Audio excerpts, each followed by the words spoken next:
And with the inflation rate, how it is right now, do you think in the future or near future, whether, well, let me say that again, whether long term or short term, either one, do you think we will see higher inflation or do you think we'll see lower inflation? Do you think we'll see deflation?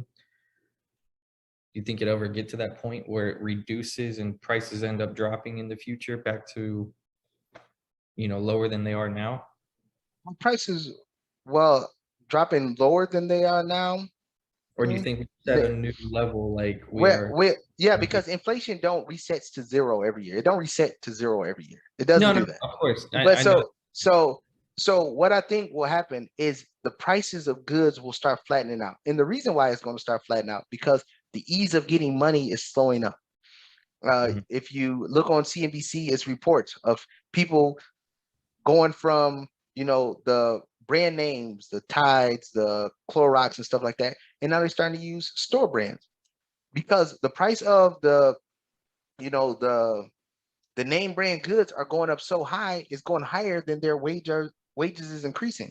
And then you add on raises in gas, raises in rent. And then now people got to start cutting back on food. And this is the funny thing, and I always tell you this, and I think I told you this before. When people first start cutting back, they cut back on the things they need first because they don't want to mess up their discretionary funds. They still want to go hit the club on Friday.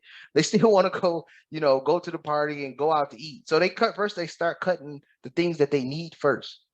And then after that, then they start begrudgingly or not at all cutting on the things their discretionary funds to go out, or they'll just get a credit card and just charge that to the game just to keep it going.